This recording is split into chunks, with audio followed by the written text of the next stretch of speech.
Hey, everyone, it's Patrick Lovell, Truth Bomb, riffing the con, Wednesday, April 24th, approximately 9 a.m. my time. And I want to welcome my friend, my colleague, a guy who helped me out on the con, a gentleman by the name of Walter Bergan, who lives in upstate New York and who knows a lot about the con, who knows a lot about the intricacies of everything that has created what our financial system is. But I wanted to just have this impromptu dialogue with you, Walter, Hmm. because you, as people can see, are an older gentleman. You're not somebody who I would imagine, spends a whole lot of time on social media, right? That is correct. Okay, so the realities are that there's a giant disconnect, or I guess I'll set this up, and then I want to see where it takes you initially, Walter. It's kind of like an opening salvo to get a sense of who you are and what we're all about, but you know, we're in some very strange and twisted times as we're seeing unfold in all things Trump, particularly, maybe the only criminal trial we'll get a chance to see him involved with before the election and everything that constitutes. But, you know, does it strike you as interesting, Walter, that the United States is demonstrating that documentation fabrication, i.e., falsification of business records, is a crime. And it's a major crime that are, of course, different degrees of felonies with different degrees of consequences.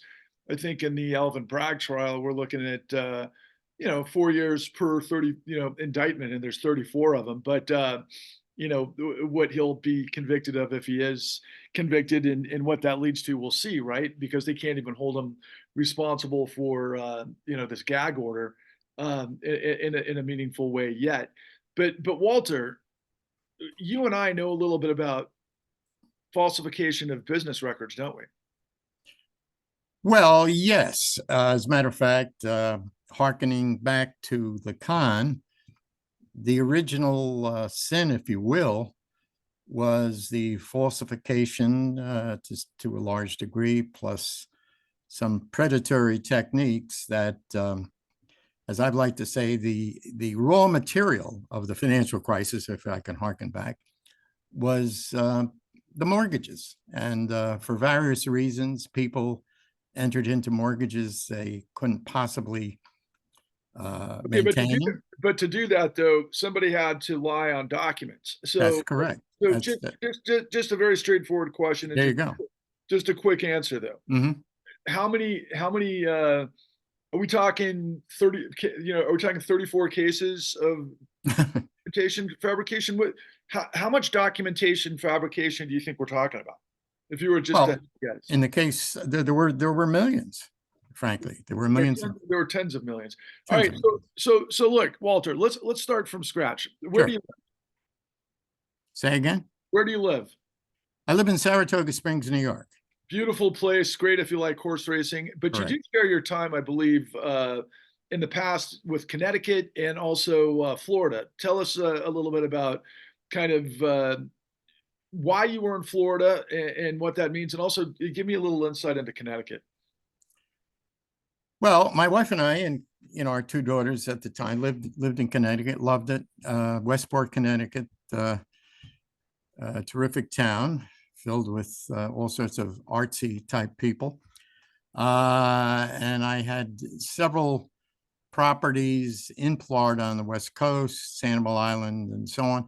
And we decided, I guess in '05, that we were going to spend uh, our later years there. I bought a very nice house, if this is what you're getting at. And, it appreciated in value. And then by September 15th, 2008, all the appreciation disappeared as the world, erupted. Now, had my wife gotten severely ill with cancer, we probably could have weathered the storm and waited until market values rebounded, which they did eventually, thanks to the assistance of the federal government. But we couldn't. We needed to just move our daughters were here in Saratoga Springs, and we decided to sell at the very worst time and move to Saratoga Springs. And that was in 2010. So Uh, you were hit really hard, but let me start, yeah, let me go back a little bit. sure. Tell me briefly, first of all, how old are you, Walter? Do I have to say that No, publicly? It's no, you okay. know, North of 80. okay, all right, and you're still playing tennis. As every month. I just got off the tennis court this morning. Good for you. Good for you. Yeah. I'm so happy to hear that. Okay. Because I'm setting the stage here, Walter, Okay. because there's a reason I wanted to record with you impromptu, and because I'll get to it. But the long and the short of it is Walter, you had a career with IBM, correct? Yes, that is correct. Can you give us a brief overview of your career with IBM?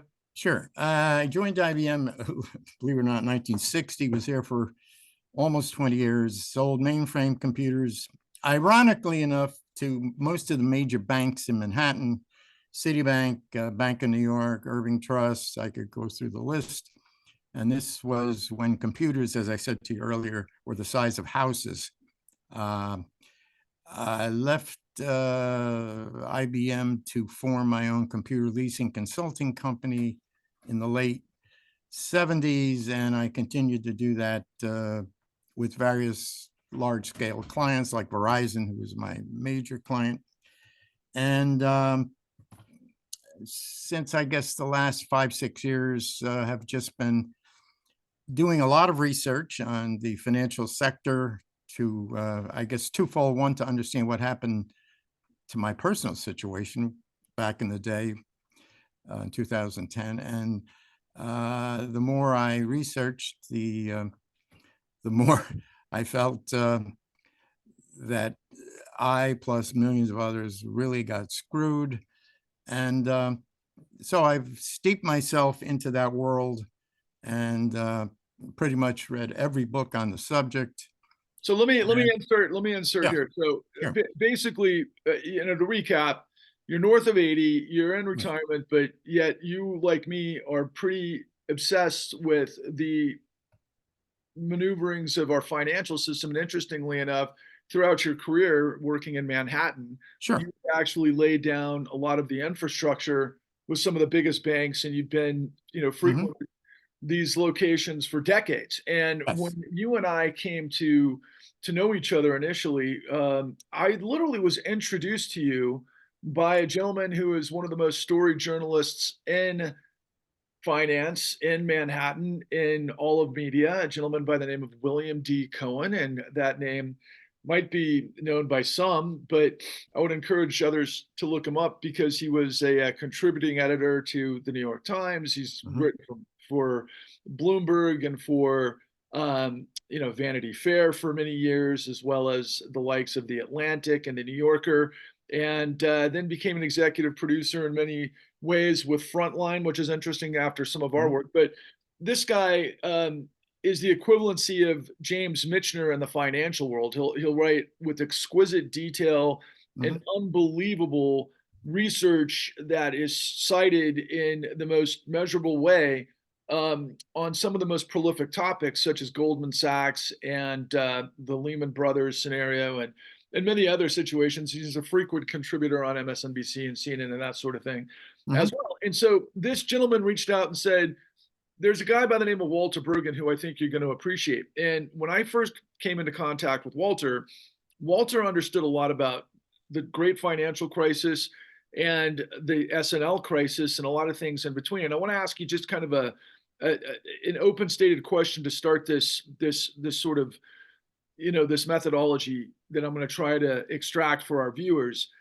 Look, we're in a situation where the government is demonstrating through 91 indictments that Donald Trump defrauded the United States using deceptive acts and practices that included racketeering based on business falsification of business records and a whole other garden variety of appraisal fraud and things. And when you consider that, Walter, considering what we know, do you find it interesting that there's one guy in the country that the government can demonstrate is guilty of these sorts of crimes versus what we understand is our system? Well, Interestingly enough, I just happened to pull out an article unrelated to this call, and it sort of sums up, uh,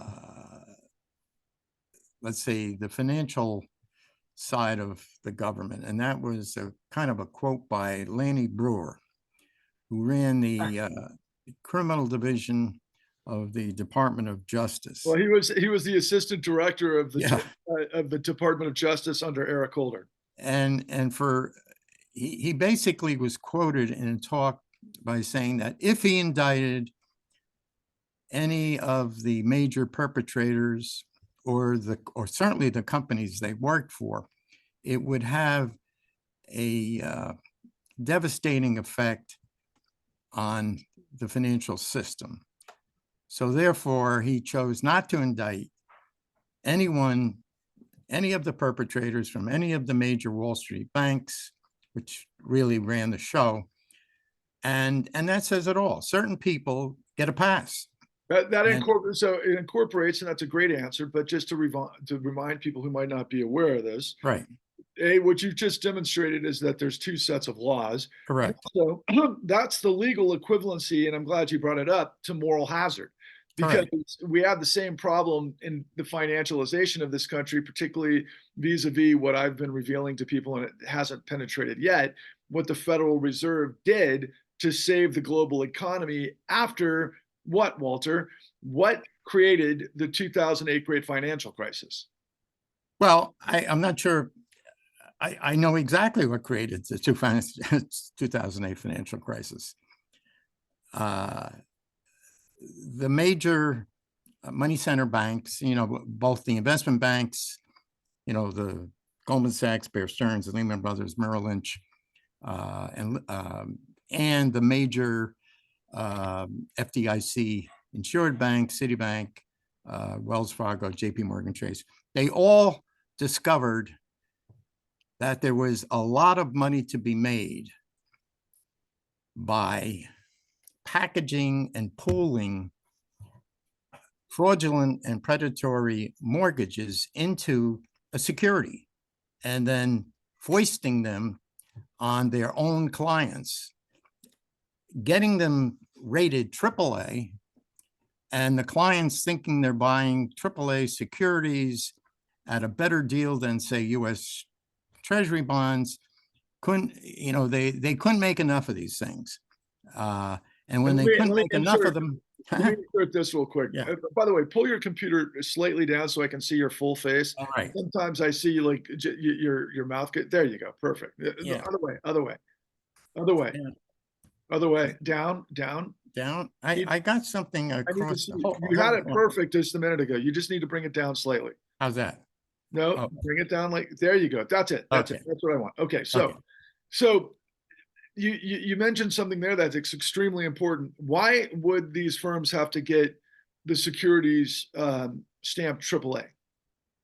Well, certain institutions in the country, such as pension funds,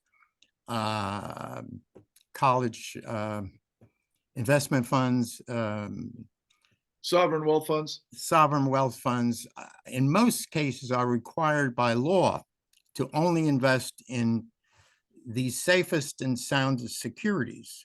So we're talking about the largest pools of capital that exist in the world. Correct. Okay, and they have to meet standards. How do we determine those standards, Walter?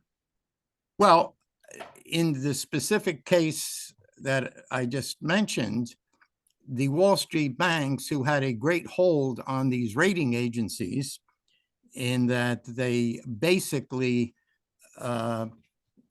gave the rating agencies the algorithms and said, run the algorithms we just gave you, and the end result will show that these are all AAA securities, stamp them AAA, and then we can go to our clients and say, listen, these AAA securities are paying a point or two greater than U.S. Treasury bonds, and you're required by law to buy only AAA securities.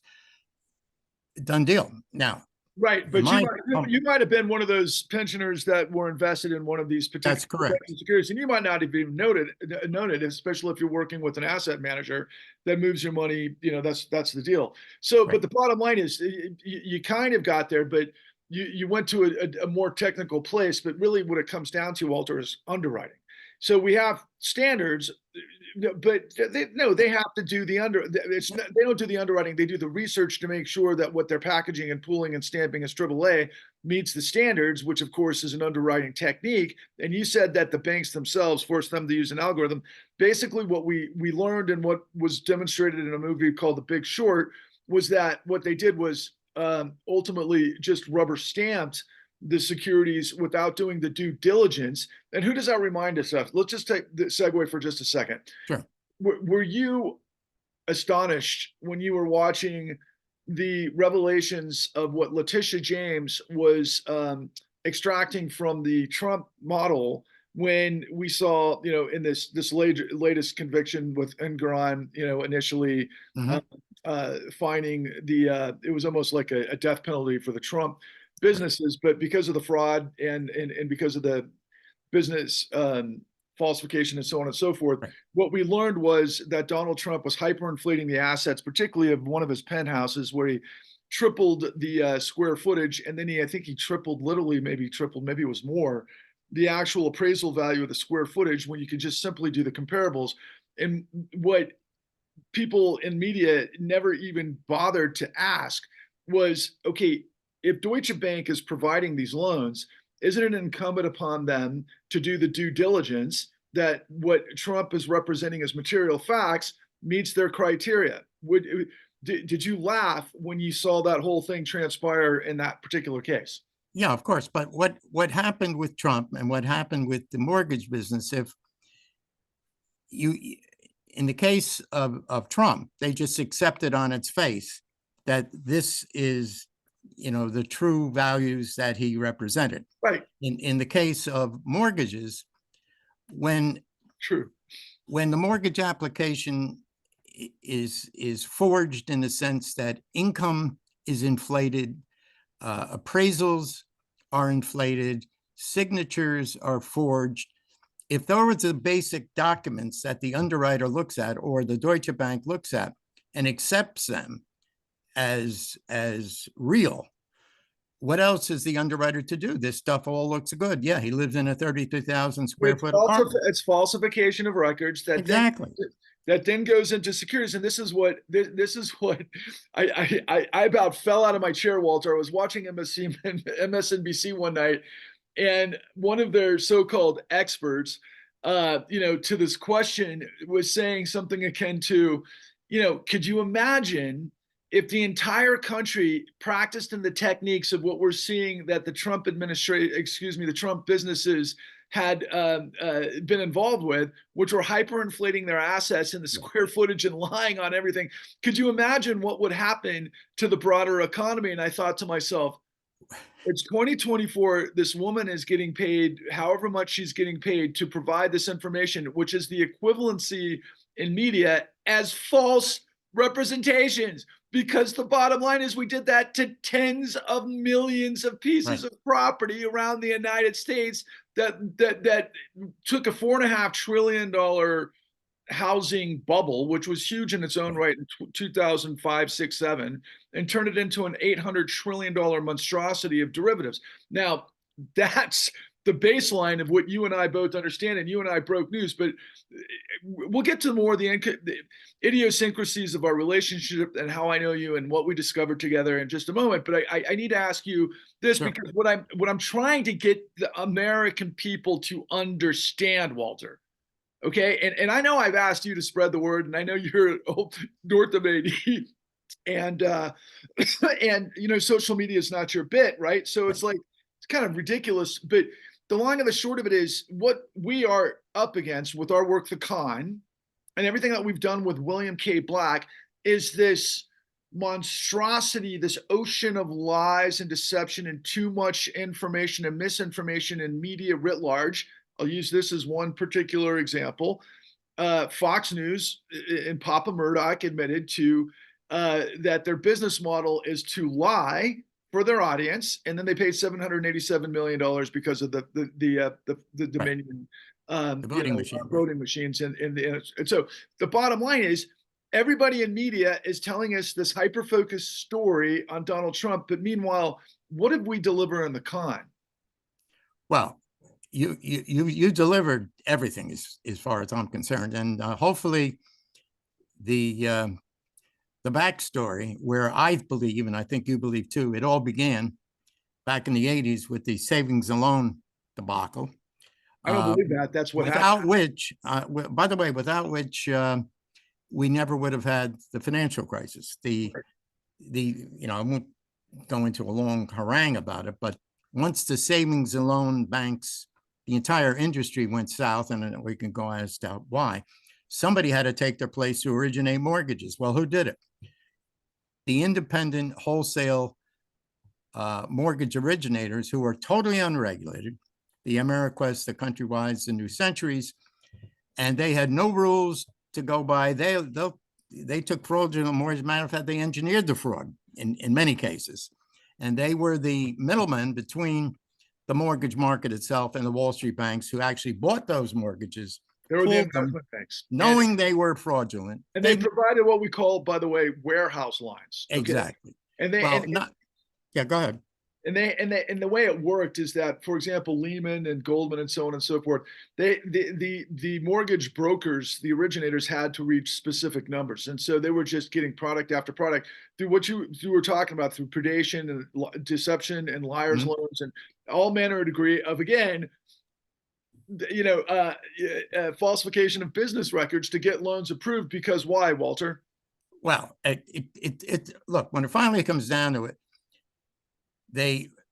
Wall Street realized, and I could go into a little bit more on that detail, but they realized that if we could package up 2 or 3,000 fraudulent mortgages with abnormally high interest rates, once the 1% teaser rate reset within 2 years, we could create billion-dollar securities, sell them and make them AAA investments, turn around and sell them to our clients who aren't going to go through the due diligence, because they're taking the word of the Goldman Sachs and the Lehmans and so on, and say, listen, I'm required to invest in AAA securities. Here's one, I'm getting a $2 billion security worth, yielding 6 or 7%, while the equivalent US Treasury bonds are yielding 3 and 4%. You keep sending me this stuff. Wall Street's problem finally in '08 was they just ran out of fraudulent mortgages.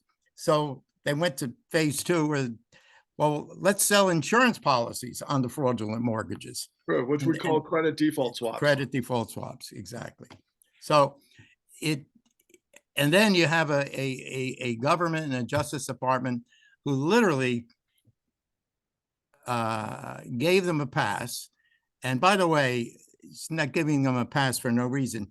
Virtually every one of those government players went to work either for Wall Street or the law firms that regulated Wall Street, like Covington and Burling. And so, well, that's a great point, because, of course, our former attorney general, who MSNBC platforms all the time as if he's the guru, but I will use this as a quick sort of not antidote. It parallels the whole thing. So, for example, 2 weeks ago, and there's so much information that happens every day, it almost feels like it was years ago when this happened. But MSNBC hired Ronna McDaniel for an hour and a half. for an hour and a half. There you go. And she's the niece of Mitt Romney, and yet she's all in on Trump. And these guys went nuts because what she represents is somebody who was actually involved with the insurrection, and they were like, okay, this is beyond our integrity. And it involved everything from the kind of stuff that former AG under Trump, what can I think of his name? Bob Barr. Bill Barr, and so on and so Bill forth. Barr. And they're like, we're not going to platform somebody like this. We're not that cynical, because we believe in the integrity of our journalism. And we're talking Lawrence O'Donnell and everything else. Meanwhile, they put on, and same with Ari Melber, Mr. Holder all the time as if he's this guru. But you and I both know, based on the assessment that you just laid out, that Eric Holder came out of Covington and Burling, one of the premier elite white shoe law firms in the United States, that's equidistant between the Federal Reserve and the White House. And I know they have offices in Manhattan, but Holder came out of his C-suite basically and revolved from the Attorney General's office by basically covering all of this stuff up that was monumentally bigger than what we're seeing Donald Trump in the sum total of every indictment. We're talking tens of millions of felonies and tens of millions of illegal reps and warranties on demonstrably false liars loans that blew up the entire world, that we ultimately led to the Federal Reserve breaking all of its laws based on its statutes, based on Federal Reserve Act 13.3, that led to tens of trillions of dollars going to the guys that actually architected and engineered this whole thing. And then Eric Holder went where? He went back to Covington and Burling. I believe I saw Bill Cohen say that it was like multiple millions. I think it was 12 million a year salary and maybe a $30 million bonus. He came into the job at 1 million. He went out for 12 million. Right. And so it's extraordinarily, it just blatant what the incentive model is here. So going back to your point about the revolving door and regulators, what didn't happen, it takes this long flow. And I want you to try to blend in this answer to this question, Walter, the importance of the revelation of the material that we provide in the con to the country, especially given everything that we're seeing on Trump, but particularly because I followed my mentor, William K. Black, who did what during the SNL crisis that you had said is the precursor to this whole thing. No, just on the William K. Black thing, he put together some 30,000 criminal referrals of the savings and loan bankers, including certain mafia characters who got involved, and the real estate developers, a la Charlie Keating, who got involved. Anyhow, when you say you can't bring criminal charges against bank, well, you can, because Bill Black did it. And not only did he bring those 30,000 criminal referrals to the Justice Department, over 1,000 of those bankers went to prison, including Charlie King. We're talking about high level executives. High level, absolutely. So it can be done. Why it wasn't done after the 2008 financial crisis we just discussed. The same Justice Department, led by Eric Holder and Lanny Breuer, decided it would be a worse situation, in their words, in Lanny Brewer's words, that if we were to indict high-ranking individuals and the firms themselves, the economy would suffer so much that we're just going to take these and by the way, I don't know if you knew this, Patrick, the report that was written after the financial crisis secretly made criminal referrals to the Justice Department, naming names. I know that. Of course I know that, because who's in the con? The one who's the front runner of the whole thing, Richard Bowen. Well, he yes, over at Citibank. But the criminal referrals were made, okay, and they were rejected. They were Lanny Breuer, basically, whose job it was to act on these criminal referrals, decided that he couldn't do anything about it because it would have such a deleterious effect on the economy, a la Arthur Andersen after the Enron debacle. So we saw no one charged, no one indicted, no one went to prison, and it was business as usual, and it's been all forgotten, and so on. And here we are. Talked about moral hazard before with a legal moral hazard. Yeah. Do you know, and I know you know this, but I want to see how you answer this question, because if you don't get it right, and I remind you, you'll go, aha. What was the moral hazard that allowed business as usual to continue? Well, if you know, I'm trying to put these the words together to make it.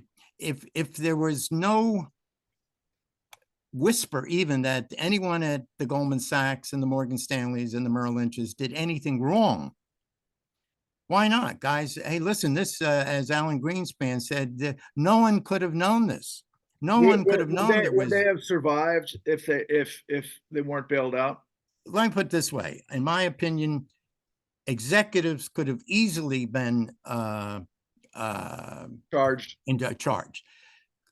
The actual corporation, probably not. I think the Arthur Anderson debacle after the Enron scandal, which basically, destroyed the whole firm, sending thousands of innocent employees, out onto the breadlines. But certainly the individuals who perpetrated the frauds within those institutions should have been charged. There's no Yeah, question. we always say the bank didn't commit the crime. It was the bankers that committed the Of crime. course. So, Right. but what you're missing there in what the end game is that no, they would not have survived. The only bank that may have survived because of what they had in assets was Chase. Everybody else was bankrupt. They were Yeah, bankrupt. but Yeah, they were bankrupt. they were bailed out. But that's what I'm saying. So Well, that's the moral hazard. But they were bailed out for lying, stealing, cheating, deceiving every step of the way. exactly. Let's make it real easy. One of the analogies that you used to always say to me when we were working together, and you helped us find gold as it relates to, but I got to think of his name. Greg Zuckerman. Zuckerman, yeah, Yeah. Zuckerman at the Wall Street Journal. Right. And I'll come back to that, but Right. but you used to always use the watch example, and I've been to Manhattan. Oh, the Rolex watch. Yeah. To walk people through that just so they kind Yeah. of I've often grappled with trying to come up with examples that anybody can understand. And if you're a dealer in Rolex watches, and this is considered to be the epitome of timepieces, and you're selling Rolex watches, and all of a sudden you said, hey, wait a minute. If I go down to Times Square, Canal Street, Manhattan, I can buy these fake Rolex watches instead of paying, $50,000 or $80,000 and selling it for 90 or 100. I can buy them for $20 and still sell them for 50,000, because who's gonna take it apart and understand it and But so on. the key consideration was that the difference between the back alleys near Canal Street or on Canal Street, or Right. let's say, for example, that same exact product was being sold in Bloomingdale's, right? Correct. Exactly. So, Exactly. And you put it in a Rolex box, and the buyer isn't going to be able to sit there and take it apart and is this a legitimate Rolex watch made in Switzerland, or is this? And particularly if the seller has a reputation a la a Tiffany's or a Goldman Sachs, you're going to take it on the word of the seller, as well as the look of the thing. You see a mortgage-backed security, and it has all these fancy names, and it has all these mortgages that's supposedly vetted by the rating agencies. Of course, you're going to, and therein lie. And then when finally the thing blew on its own, it fell into it imploded onto itself, because eventually those mortgage holders who couldn't make their mortgage payments when their mortgages reset from 1% to 12%, started to default en masse. And that started happening in 07 into 08. And finally, the whole thing, there just wasn't enough money to support, the supposed because investment yields. like Bill Cohen says, it was a house of cards, and It was a house of and cards. when I interviewed, and I'll never forget this, Senator Byron Dorgan, the longest serving Oh yeah. senator on the floor of the Senate, and he stood in front of Hank Paulson and everybody that was asking the government to bail them out. He just looked at them directly and said he knew they were selling sawdust the whole time. And here they were with their hands out.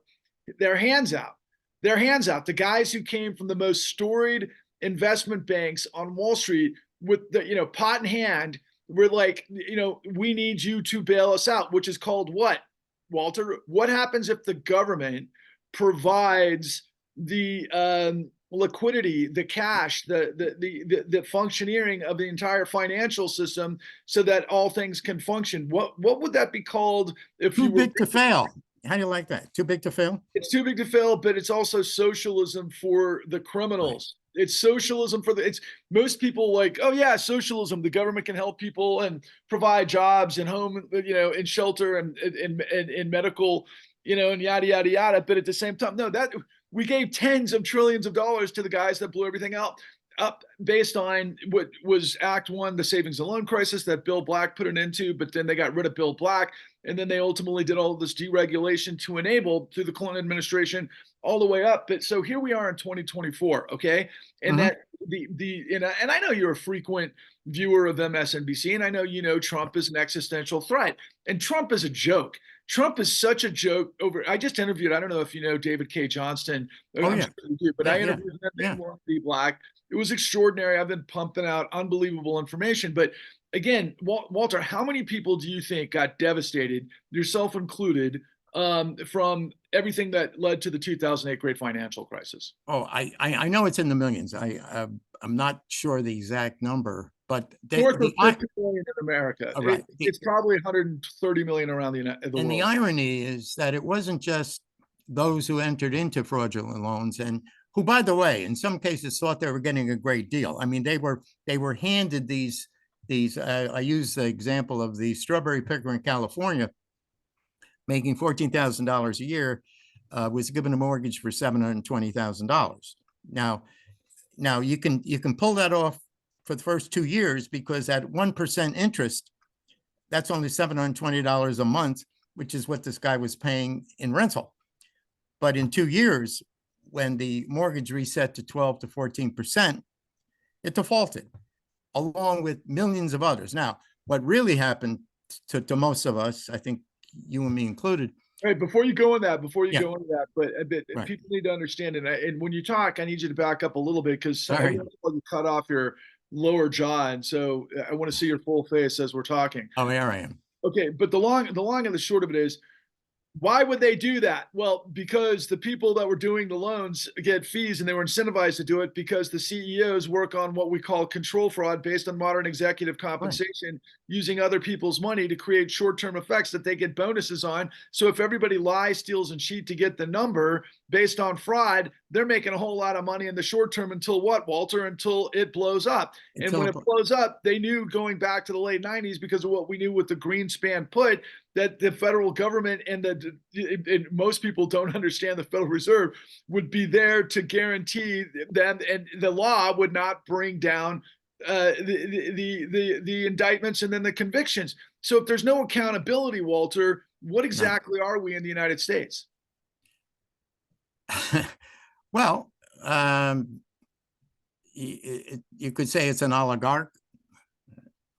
How about a mafiocracy? Well, that's good. I like that. Well, look at what would it make sense that a guy like Trump could become president of a mafiocracy? Well, you're exactly right. And I want to go too far afield here, but I fault and I can't remember his name, the guy who created The Apprentice, because that's what put Trump out there in the Mark country. Johnson. Mark Burnett. Mark Burnett. Yeah, but don't forget, it was like, but all of them do. Les Moonves at CBS and Jeff Zucker on the record saying, and he was president of CNN. Oh yeah, Trump was good for ratings. Yes, again, you brought it full circle there because they're guilty of deceptive action practice, and so both the guy Don the Con is talking Mhm. about fake media because he's been using fake media the whole time, and we're seeing David Pecker. I mean, our country has been reduced. Can you believe, Walter?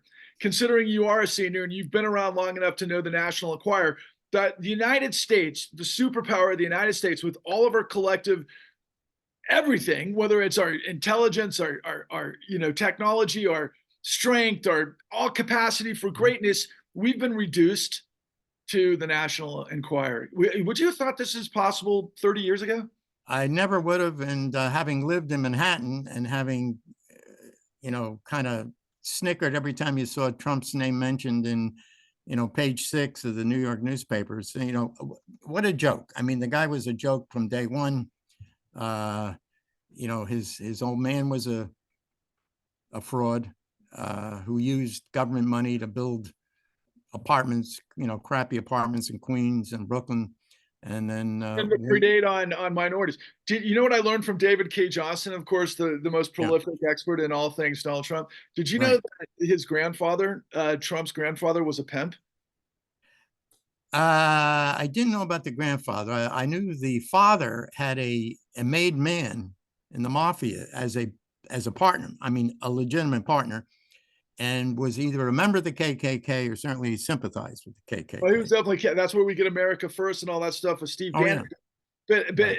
it didn't surprise me, but they were all opportunists, man. And grandfather Trump was a pimp up in the Yukon territories, man, during the gold rush. So look, let me bring this back to this because this is Sure. extremely important information. And I want to do this as a segue because I want to talk about the Zuckerman stuff between the two of us. And also, you were Yep. with me.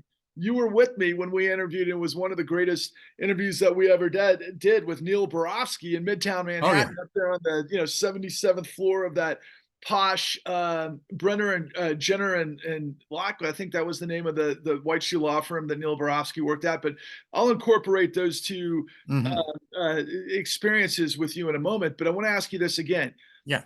because you can't personally be a vector for getting this information to the people because you got to play tennis and you've got a life to live and you got stuff going on. But how important is the revelation of everything that we do in the con, Walter? How important is that to the United States? Because, by the way, I don't know if you recognized this yesterday, if this corollary worked for you, but David Pecker's on the stand talking about catch and kill.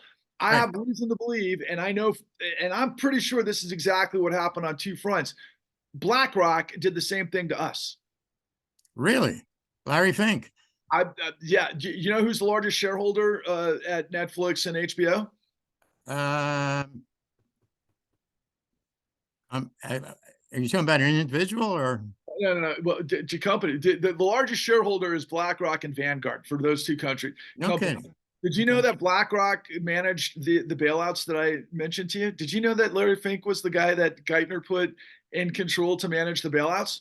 Does that surprise you, No, considering not at all. BlackRock is now? Not at all. As a matter of fact, Larry Fink, I don't know if you knew this little tidbit, but Larry Fink, back in the day, in the 80s, when mortgages were only prime mortgages, by the way, from 33 to the mid 80s, there was never a mortgage scandal because there was no such thing as a subprime mortgages. There were just prime mortgages, which meant you had to put down a down payment, you had to have a job, you had to have an income.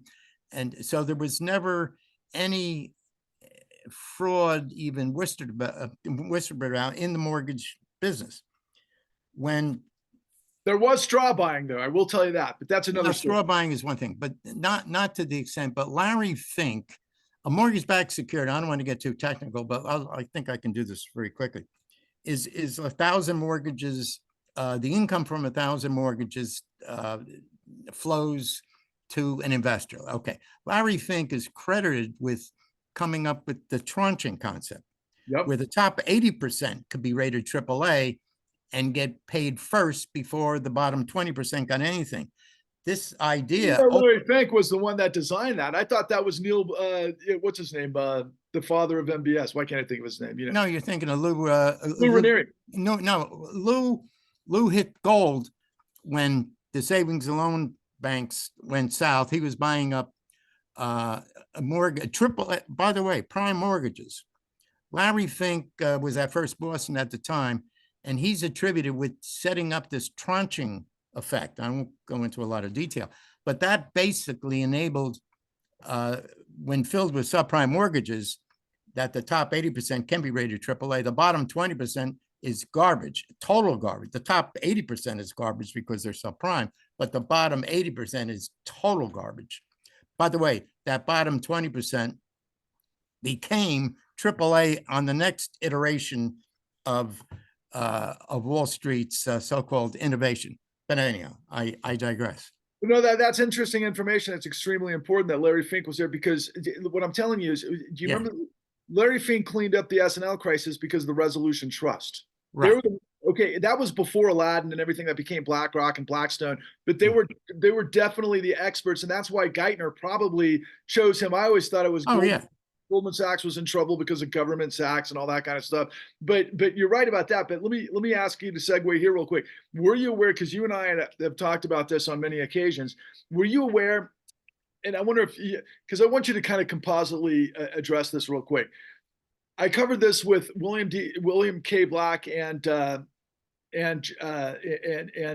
K. Johnson recently. Mhm. Did you know that it was Michael Milken Yes.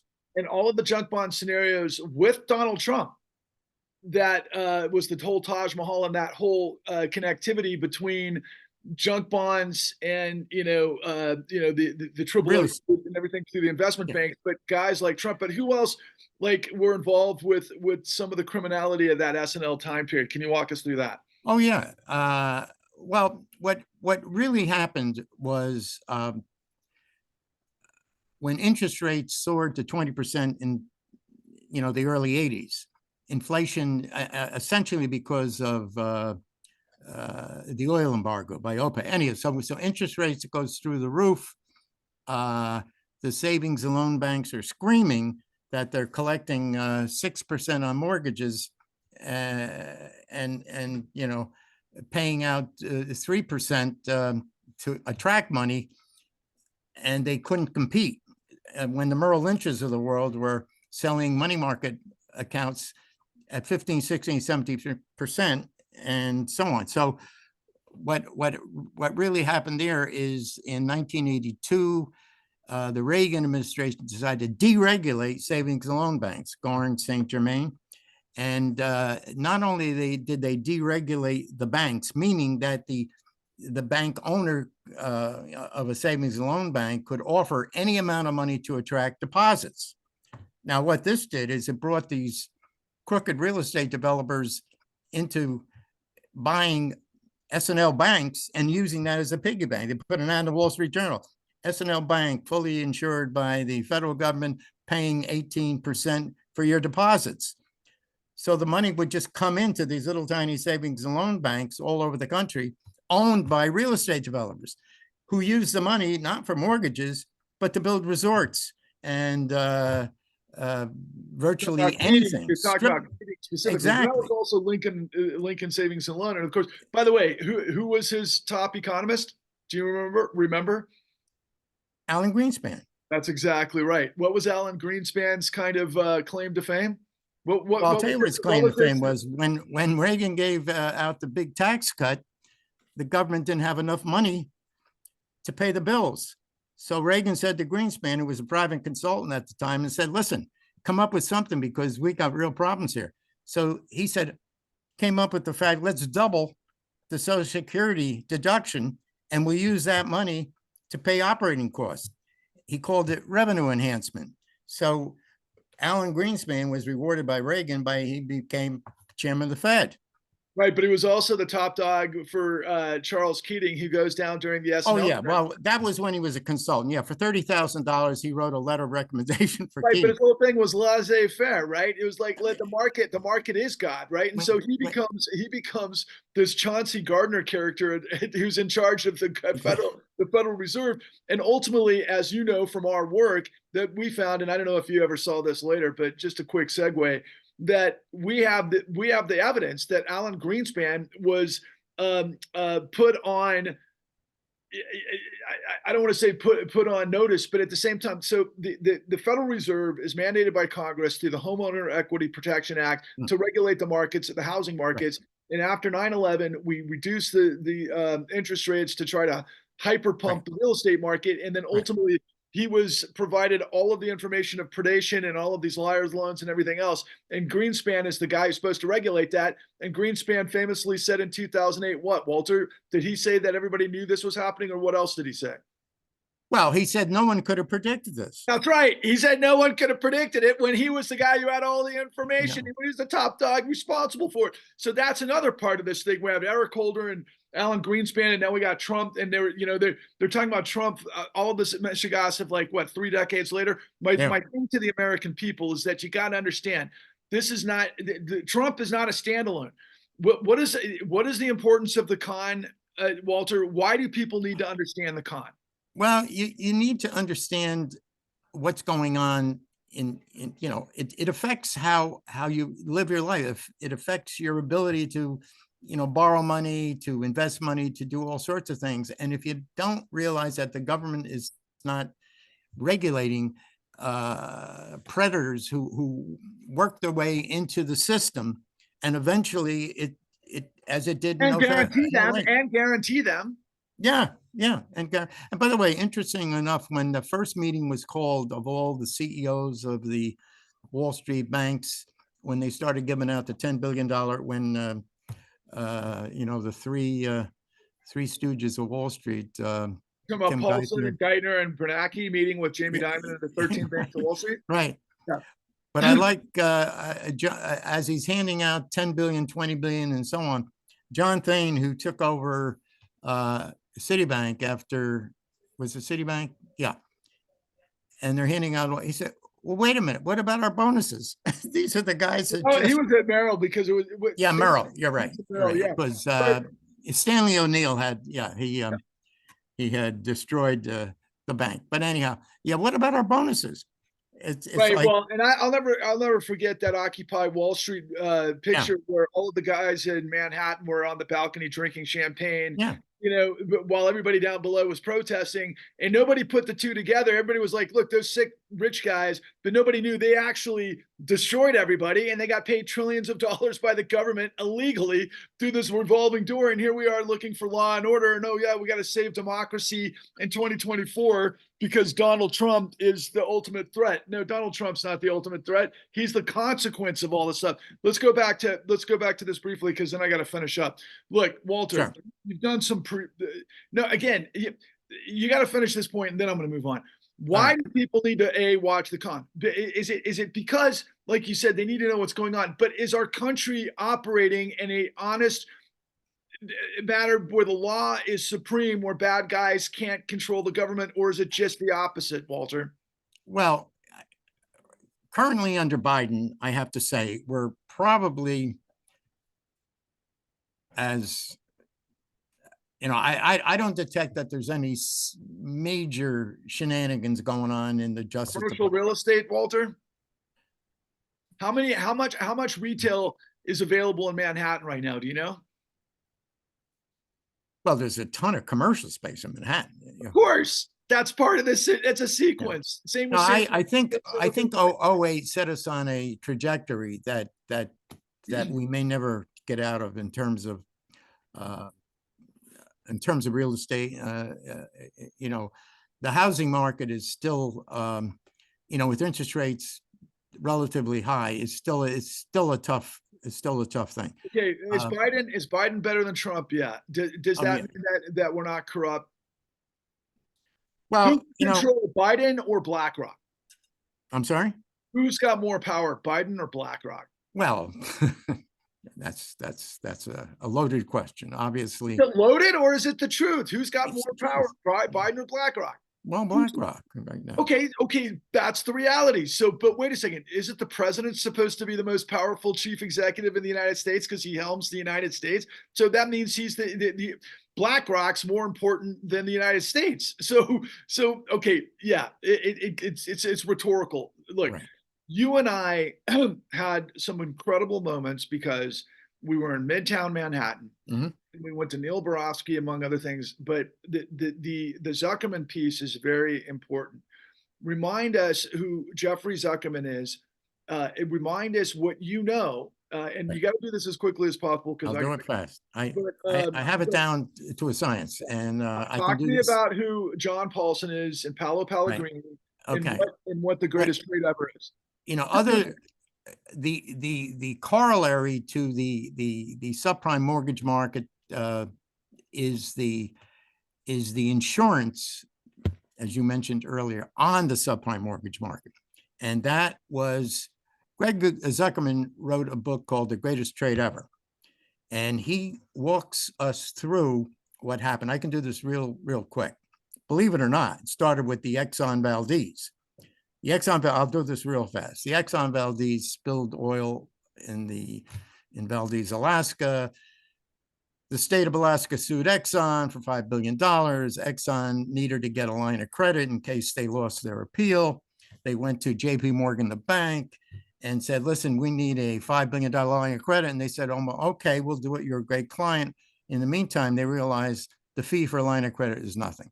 So they turned to these very sharp derivative type people within the bank and say, come up with something, because if we issue this line of credit, 8% of which by the banking laws has to be set aside as a reserve for losses. Okay. That's $400 million we can't lend out. That's like $40, $50 million we're going to lose. Come up with a way to get around this. So this young lady, Blythe Masters, came up with this brilliant idea and said, tell you what, if we can get somebody to insure that line of credit, we'll go to the Fed and say, hey, we don't have to put up the 400 million because we have an insurance policy. Alan Greenspan and the Fed said, okay, do it. That was the first credit default. They couldn't even call it insurance, because if they called it insurance, it would be regulated by the states. So they invented a name called credit default swaps. And the next step, meaning that if you insured a loan, you don't have to set aside reserves for losses, and you can lend that money out and make money. Well, that evolved into what became insurance policies on the subprime mortgage-backed securities. And that became a bigger market than that became a $60 trillion market. I think that's the right number. So that if you took out a credit default swap on a subprime mortgage, and that subprime mortgage defaulted, you got paid a lot of money. You only had to put up a little, and that was the basis of The Big Short, which everyone I've talked to loves The Big Short and has no idea what it's about. Right. And all those characters in The Big Short bought credit default swaps on existing subprime mortgage-backed securities and made a killing at the end. But in the meantime, they're laying out all these insurance premiums, and their investors are going nuts, figuring, oh my God, you're laying out all this money for anyhow. And so credit default swaps were probably 2 to 3 times worse than the mortgage-backed securities they were insuring, because once they all defaulted, all these insurance policies had to be collected. And that's what took down AIG and several of the banks who actually wrote, including Goldman, who went and foisted the credit default swaps on their own clients. Hey, hold on, Sam. Before you go on further, I'm just going to introduce this for anybody who's seen the Big Short. There's 2 characters. Remember, Margot Robbie does this great scene in a hot tub or the bathtub where she tries to explain the credit default swap. It goes to everybody's head. And then Ryan Gosling. Most people now, the younger generation, knows these 2 from Barbie. They were in this great film called The Big Short, and ultimately, which again covers this much of what I provide you in the con. But ultimately, Ryan Gosling plays this character who represented Deutsche Bank, who reveals to the character that is played by Christian Bale. Christian Bale, right, who played Michael Burry, and Michael Burry is the hedge fund guy. California. That is figuring this out because the Deutsche Bank character tells them how they're selling the tranches. That, by the way, was Greg Lippman, the real guy. It was Greg Zuckerman. That's right. No, Greg Lippman. Well, he was the guy at Deutsche Bank. He was from Deutsche Bank. Greg Zuckerman wrote the book. Okay, yeah. But I wanted to use that as a segue because, again, The Big Short focuses on Michael Burry, who ended up with his hedge fund, and Christian Bale's playing the drums, and the intense, situation where they walk with about $500 million.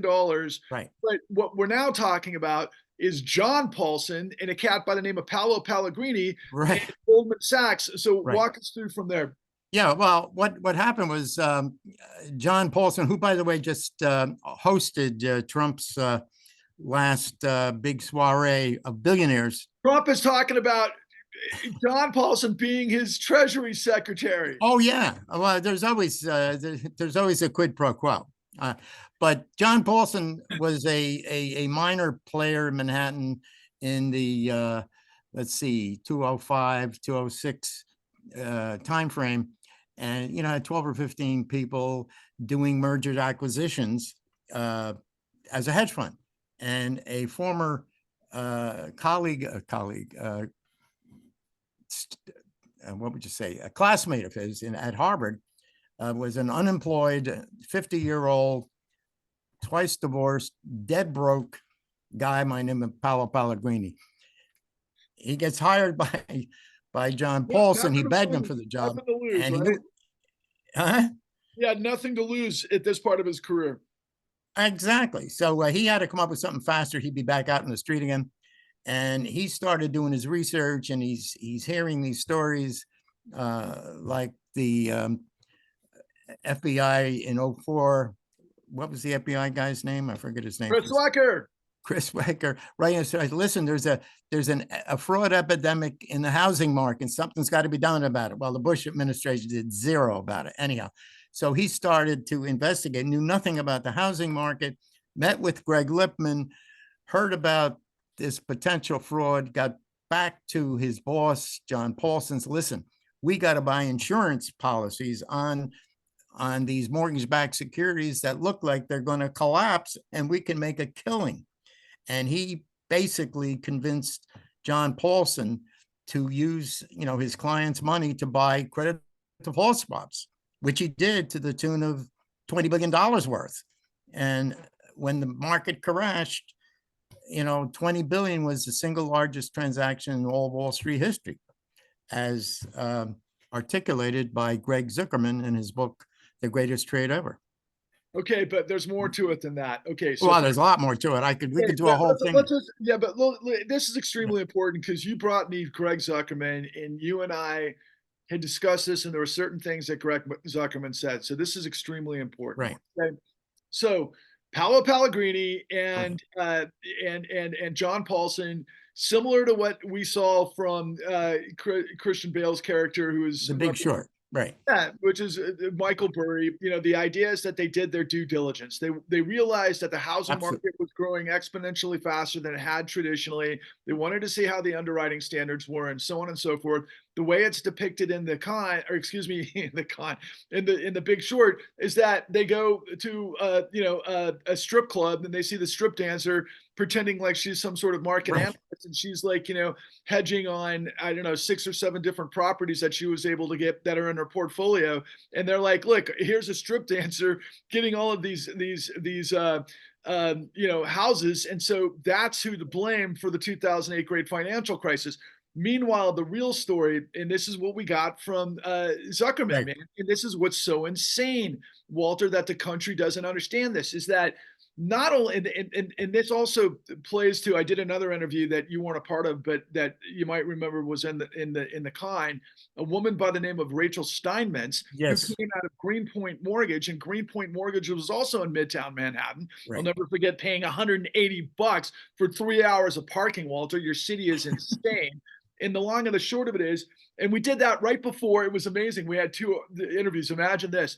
Who was we did, this was crazy now that I think about it. We did the interview with Elaine, or excuse me, I just said her name, Steinmetz, right? But also we right after her, we did Elliot Spitzer right after her. I don't know.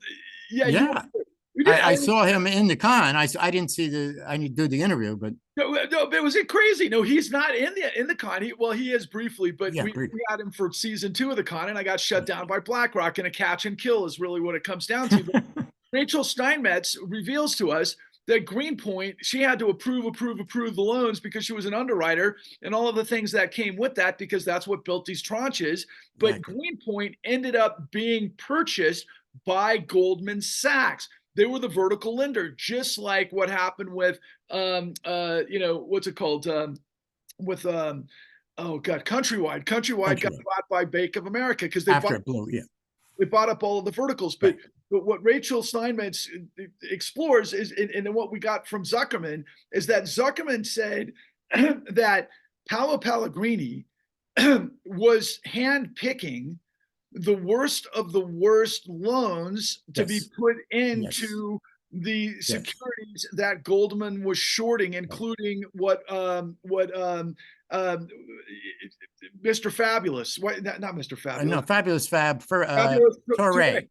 And he was the only guy that went to trial on this. But the bottom line is, they were handpicking the worst of the worst mortgages that these guys shorted. Okay, so let me just ask you 2 questions there. If you're handpicking the mortgages that you know are going to blow because they're liar's loans, and you sell them to clients, is that legal?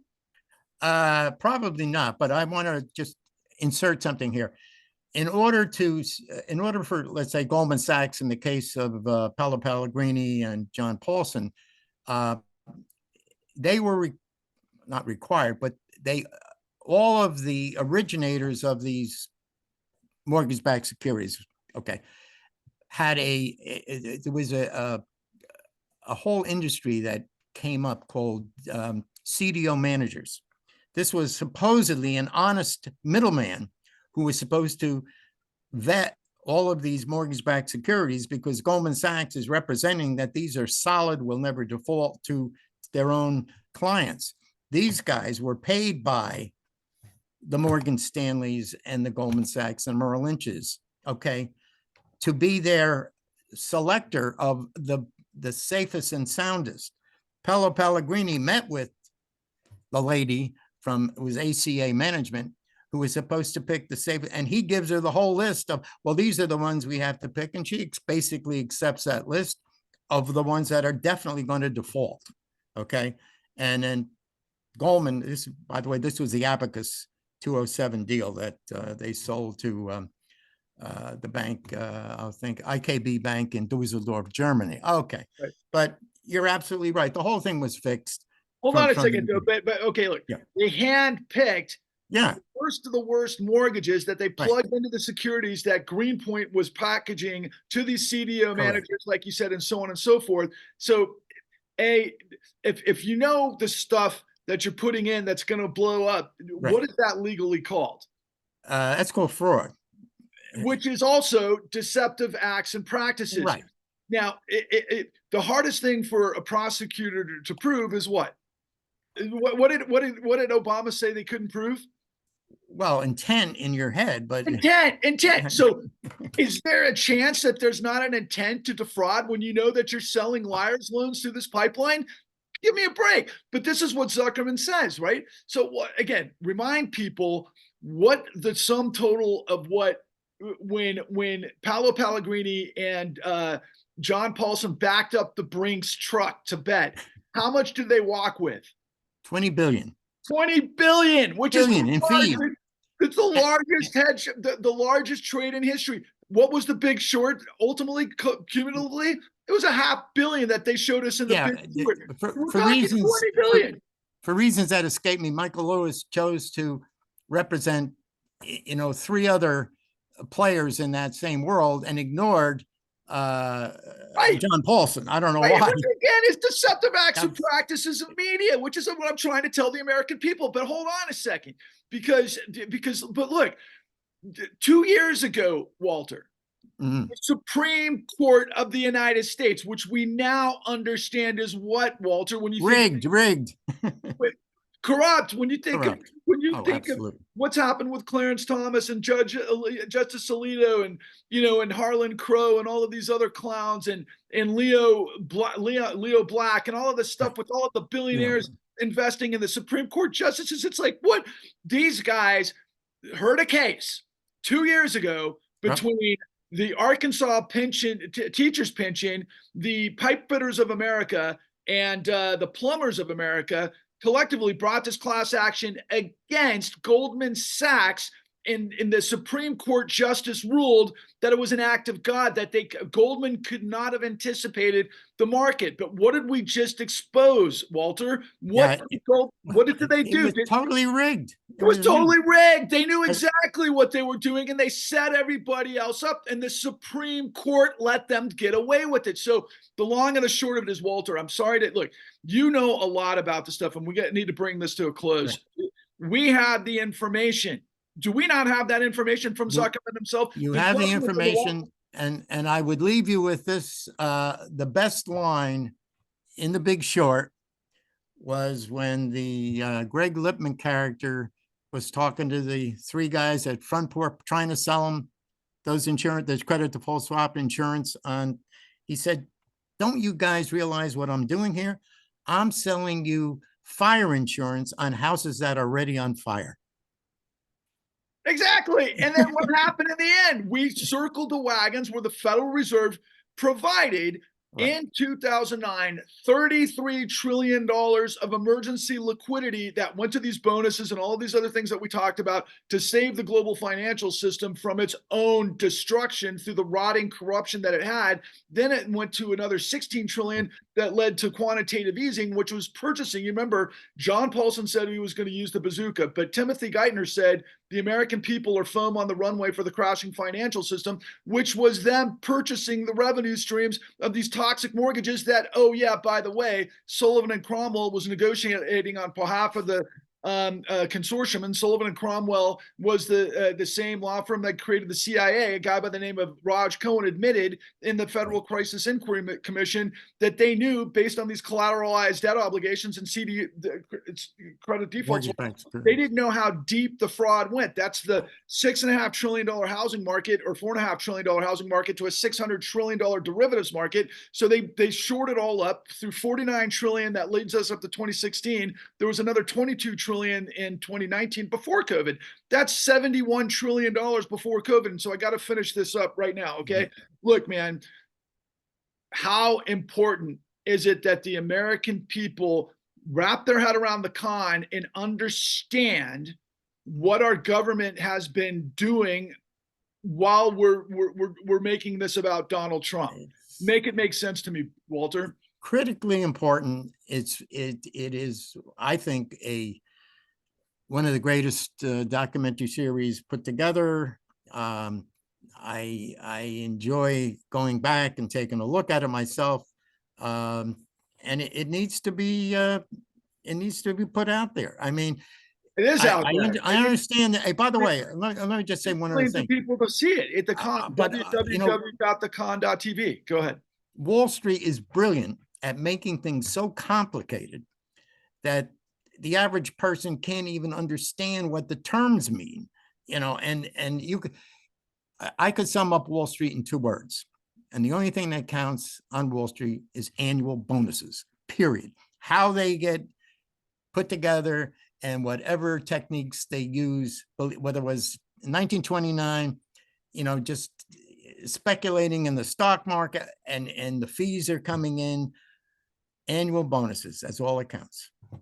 Right, and that's called modern executive compensation, but it's tied to what Bill Black called, this was a control fraud, where the CEOs, through what we call Gresham's dynamic, control everybody based on what you just said, the number. So if everybody in the pipeline, again, I need to make this absolutely crystal clear, because what we're seeing is a tiny piece of this in the Southern District of Manhattan. Alvin Bragg, prosecution of Donald Trump, which may be the only criminal trial that we see before the election, where they're talking about business falsification of business records using a conspiracy within the confines to lie, steal, and deceit and defraud the election, which is all what, if you take it cumulatively, is it legal or illegal? It's illegal. But okay, if it's illegal, should there be some sort of consequence? Isn't that the whole purpose of the law? Of the whole justice system that we have in this country. But of course, and we found out what happened in the 80s when the Justice Department did its job and put these crooks in jail. All of a sudden, that became, whoa, wait a minute. We can't do that again, because now we're dealing with not just the savings and loan banks, which are, not in the league of Wall Street, but now you're talking about the biggest, most important financial system in the world. They're untouchable. And okay, so what does that mean? That every 10, 15 years that tens of millions of people are going to get wiped out, and that's the cost, so that a handful of people can get ungodly rich? Well, is that you need people like Neil Barofsky and a handful of others who do believe in the rule of law, whether it's financial chicanery or whatever. But the Trump administration put us back so far. Okay, but Walter, you're north of 80, and what kind of effect did this have on your life? Well, it's had a significant effect. I mean, as I said, most people's treasure is in their home, and I don't know what the final number was in equity that was lost, and foreclosures and jobs and so on. So we really haven't talking about in your personal life, and I don't need details. I just need, did it hurt? Did it hurt you? Did it? Significantly. Absolutely. Did it change your lifestyle? Did it change? I mean, we're living in a much smaller home. I don't want to go into the numbers, but it yeah, we survived. Okay. I mean, but certainly, all the years that I had, worked and you created equity and in certain real estate, well, two properties to be certain, it's hurt significantly. And So is I it decided I would get myself schooled on it and find out what happened. so? But I want you to give me one last parting message because I Yeah. think we covered some good stuff here. But look, Walter, can a ship can a ship float if the integrity of its system has been compromised? No, no. As a matter of fact, I was in the Coast Guard, by the way, and I was a Coast Guard officer for in the early 60s before joining IBM. And ships are constructed with watertight compartments. And when you go through any water, you as you leave that compartment, you've got to shut it up so a hole in the ship doesn't sink the whole ship. Well, the So whole ship got if the sunk, captain sinks the ship and there's one life raft for the captain, and he's in it. Yeah, it's the that a captain. society? Is that a society that we should accept? No, of course not. But we've got to get educated, and it takes time to get educated. I mean, this stuff didn't just come to me overnight, and I'm sure it didn't come to you overnight. And it takes time and it takes effort, and it's worth it. Uh, it's worth looking into for your just to understand, because when it comes time to vote, I guess that's the ultimate. Uh, the ultimate sway that the average person has is the vote, and you got to vote. Unfortunately, we only generally have two choices. Sometimes either choice is not the best, but you got to take.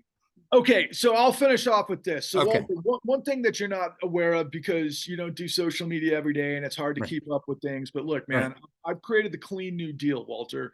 Ah. The Clean New Deal is what I've developed. And Mhm. basically, I'm a modern day Pecora, and I'm trying to get this information to the tens of millions of people that need to have it because my path to salvation, as it were, as it is to you've got to be able to educate the public on the corruption, but then you've got to be able to bring the consequences of the corruption. Otherwise, what is Right. the whole point of the law? Right. So we've got to be able to make America by the tens of millions aware of this whole thing.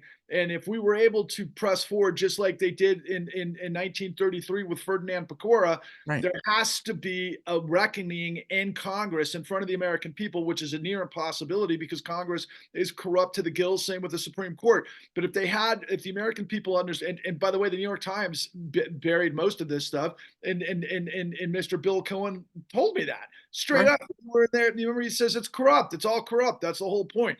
And then but the Clean New Deal has to create a new Glass-Steagall, which is we gotta separate commercial banking from investment banking, and you've got Right. to be able to prevent what took place in the late 90s with Citigroup and the supermarket Mhm. banking, to be able to, the left side doesn't know what the right side's doing. And then you've got to be able to bring into the light what the Federal Reserve did to make sure that the Federal Reserve is accountable the way it is in the statute to Congress, and they cannot provide tens of trillions of dollars of liquidity to racketeering enterprises, and that means the Department of Justice has to do its job. And then you have to end Citizens United, because if you have dark money going Mhm. into the politicians, they're the lowest return on investment that write the laws and hide everybody from everything. So they're working not of, by, and for the people. They're working of, by, and for the corruption. And when I demonstrate to the American people that the baseline is $71 trillion,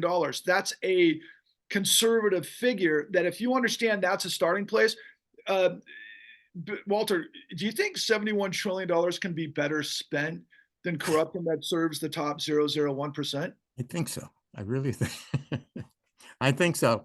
Um, Now you're doing the work, and it- I think somehow the con has to get out there, and It is out there. It's okay. been suppressed, but it's catch and kill is one side of it. But Right. algorithms and everything, they can dumb down. The only way it's going to happen is if millions of people start to share it and start to say, you got to Yep. pay attention to what's Yep. going on here. Yep. That's the only way we made it for free. Do you know why we made it for free after the millions of dollars we put into Right. it? And Right. do you know why we made this monumental truth available for free? To get it out there. I mean, as I said, Because cheap all is the because all the American people buy our lies, Walter. right. Yeah, right. You're right. That's a good point. You did a hell of a job, Patrick. Give me your closing points. What do you hope for the future of the world? The future of the world. Well, Future of America. well, we sort of have to have politicians.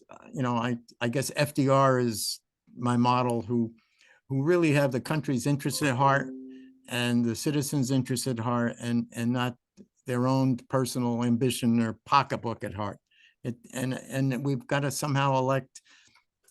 There are people out there. There are people who, I could name, who I think could do that job. But you need, the guy at the top kind of sets the standard for everything that happens underneath. So the guy at the top has to be the guy who believes in the country and the future. So when I say the Clean New Deal, does that remind you of anything? Well, it reminds me of FDR immediately, And the New Deal. and the New Deal. And Absolutely. Pecora is what led us to that. Yeah, yeah, I think you're right. Well, And I to a think, degree. I mean, it did in the financial markets. yes, for sure, for sure. It wasn't the works projects, but yes, absolutely. But then again, that's fiat currency, man. That's that. I mean, even though there was a gold standard back then, but they were able to put the full faith and credit of the United States into Yeah, the capacity, the engine of America, and of course, World War II certainly spurred that along. But look, we could talk and talk for hours, and we usually yeah. do. But I really appreciate your time. I hope that this connects with people that see another face that knows a lot of detail that might represent who they are. It's like, I hate to use the metaphor leading a horse to water and not, you're in a desert and you can lead them to water and they don't drink, but people are stubborn. The psychology of the masses is Mhm. really peculiar to me, that we could even ever, under any circumstances, and I think it's the ultimate reflection that a guy like Donald Trump could actually be the choice and the nominee of the Republican Party. That to me says failed state.